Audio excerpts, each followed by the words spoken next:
이 전세 사기 부수입 좀 챙기셨겠어요? 라는 말에 제가 갑자기 욱해가지고 이 영상을 찍게 됐는데,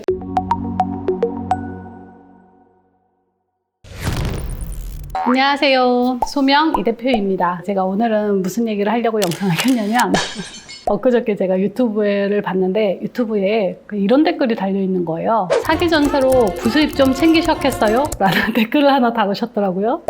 저랑 상관은 없는데 이런 분들이 노리는 게 이런 거죠. 그냥 카더락 통신 이렇게 한번 던져서 아니면 말고 뭐 내가 뭐라고 했어? 좀 장난치시는 분들 있잖아요. 막 불법과 합법의 경계에 딱 그 정도 선에서 이제 댓글 다시는 분들, 이분들 좀 그러신 것 같은데, 이 사기 전세로 이제 부수입을 좀 챙겼다, 요거에 대한 이야기를 좀 해볼게요. 저를 아시는 분이 아니란 얘기죠. 이분이 이렇게 남겼다라면. 제 컨설팅 자체가 주거용부터 업무용 모든 것을 다 일괄해서 적용할 수 있는 컨설팅이지만, 저는 주택에 주택을 잘 하고 있지 않죠.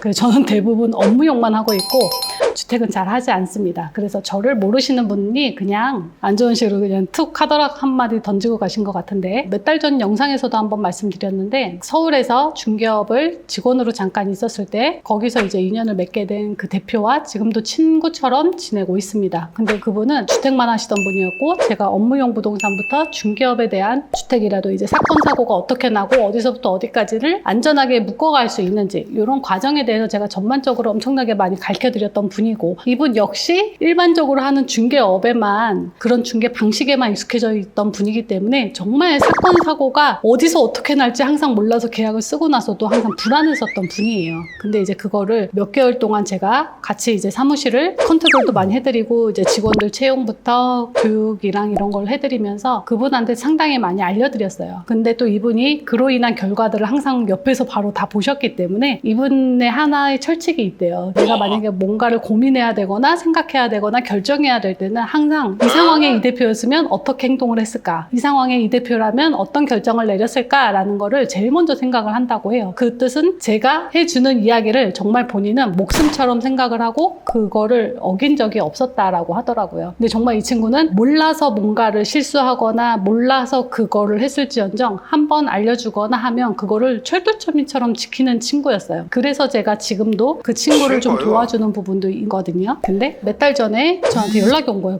왜 그래? 그랬더니 전세 사기에 본인이 연루돼서 소송이 진행되고 있다라는 거예요. 그분이 이제 다른 서울로 가서 중개업을 하는데 이제 주거용 위주로 한다라고 해서 제가 이런 얘기를 해준 적이 있었거든요. 서민의 전 재산을 다루는 일을 한다라면 정말 중개사가 조금만 잘못해도 연루될 일이 상당히 많을 거야. 그리고 전세 관련이라면 더더군 위험할 수 있으니까 할 수 있는 안정장치는 다 하고서 해야 돼. 그리고 위법성이 있거나 불법적인 요소가 있다라면 절대 손을 대면 안 돼 라고 제가 얘기를 했었어요. 알겠다, 그거는 무조건 지키면서 하겠다 하고 갔었던 거거든요. 근데 이 친구가 어머나 전세 사기에 걸렸다는 거예요. 이 얘기를 제가 들었을 때는 이게 뉴스적으로 대대적으로 이슈되기 바로 2달 전에 이 얘기를 들었어요. 그래서 크게 이슈까지는 안 됐지만 소송이 걸렸다고 하니까 2주 정도 뒤에 이제 만나서 이야기를 들었어요. 그랬더니 제가 이제 봤을 때 제가 그렇게 몇 번을 알려주고 막 도와줬던 그 일과 똑같은 패턴을 만들어 왔다라면 저도 이걸 도와줄 의미가 없겠죠. 맨날 알려주는데 돌아서면은 또 그 잘못을 해와. 그러면은 도와줄 필요가 없을 텐데, 이 친구 같은 경우는 제가 하라는 대로 중개 원리에 대한 그 원칙에 입각해서 위법적인 요소가 될 만한 거는 정말 1도 하지 않았던 거예요. 중개사분들이 소송에서 손해배상에서 가장 많이 연루되는 방식, 그 방식에 딱 놓여 있었던 거예요. 이분이 고의성이 없었음에도 불구하고요. 왜냐면 고의성이 없었다는 거는 전반적인 그 정황을 보면 알죠. 그 정황상 이 사람이 정말 잘못한 게 없었어요. 그래서 제가 이제 도와주겠다고 했었던 거고, 근데 그 정도 상황에서 대부분의 중개사들은 잘못 항변을 하는 바람에 엮여 들어가는 거죠. 그냥 정말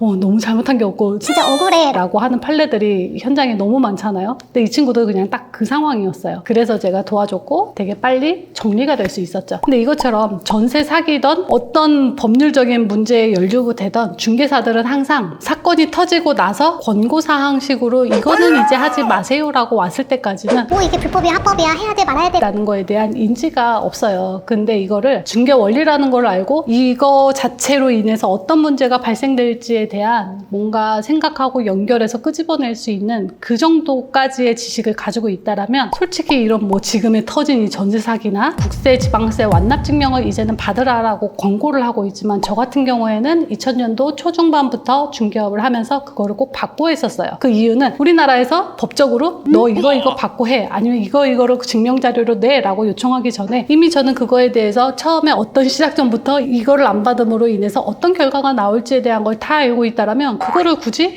나라에서 너 이거 받고 진행해. 라고 얘기를 안 했어도 고객의 안전을 위해서도 먼저 요청할 수가 있는 거죠. 그런데 저는 그거를 십몇 년 전부터 썼던 방법을 사건, 사고가 많이 터지고 중개사들이 많은 손해배상을 물고 나서야 고객의 안전을 위해서다, 뭘 위해서다라면서 이제 그거를 너도 받아라 라는 식으로 나오는 거죠. 이런 식으로 내가 고객의 안전을 위해서 나중에 어떤 식으로 전개될지에 대한 어떠한 그 과정을 알지 못하는, 그러니까 일반적인 중개업의 영역에서만 중개를 하기 시작하면요, 사건, 사고는 계약서를 쓰고 나서부터 계속 불안할 수밖에 없겠죠. 본인도 불안한데 고객은 얼마나 불안하겠어요. 그래서 이런 전반적인 과정에 대한 거를 좀 잘 알고 중개업을 하면 좋지 않을까. 그래서 그런 과정을 좀 알려주기 위해서 제가 NSR 컨설팅을 만들었던 거고, 이 전세 사기 부수입 좀 챙기셨겠어요? 라는 말에 제가 갑자기 욱해가지고 이 영상을 찍게 됐는데, 그렇습니다. 그래서 저 같은 경우에는 가뜩이나 공인중개사들은 공인중개사법 자체 내에서도 공인중개사를 보호하지 않습니다. 공인중개사처럼 법적으로 자격증을 보호해주지 않는 자격증도 상당히 드문데 공인중개사는 상당히 심하죠. 그렇게 위험한 위치에 있는 자격증을 가지고 전세 사기를 가담한다. 근데 처음에 모든 중개사들도 다 고의성은 처음부터는 아니었을 거예요. 하다 보니까 법적으로 하지 말라는 제재는 없었네. 그런데 하니까 돈이 되네? 하니까 하셨었을 거예요. 근데 이제 뒤로 가서 하면 안 돼, 되라는 정당성을 본인이 파악할 수 없었기 때문에 이런 이제 뭐 전세 사기 가담자다 이런 식으로 연류가 됐었겠죠. 그래서 저는 그 댓글에 솔직히 제가 지워서 그다음 뭐 항변할 필요는 없었지만 하여튼 이렇게 그냥 카더락 통신으로 막 날리고 다니는 분들에게 얘기를 드리자면 뭐 그닥 저는 전세 사기로 부수입을 그닥 챙길 필요가 없다. 그리고 챙길 생각도 없다. 그래서 한 적도 없다. 저는 이제 전세 같은 계약을 할 때는 솔직히 그 물건의 담보 가치보다도 담보 가치도 충분히 보겠죠. 하지만 임대인의 그분의 재산을 보고서 진행을 해요. 그래서 이분이 진짜 이 보증금을 반환할 수 있는 여력이 있는가를 보고하기 때문에 여태 동안 제가 해준 분들은 거의 다 반환을 해드리는 것까지 받고 안전한 계약만 진행을 하고 있습니다. 네, 그래서 전세 사기로 연루되신 중개사님들이 고의성이 없는 분들이라면 좀 잘 해결되셨으면 좋겠고, 고의성이 있다라면 뭐 책임을 좀 지셔야겠죠. 뭔가 권고사항이 나왔다라 하면 이미 많은 중개사들이 손해배상에 연루된 후다라는 거를 생각을 잘 하시면서 현장에서 권고사항이 아니더라도 본인이 잘 판단하면서 안전한 중개를 하셨으면 좋겠습니다. 오늘도 긴 영상 봐주셔서 감사하고 또 좋은 영상으로 찾아뵙도록 하겠습니다.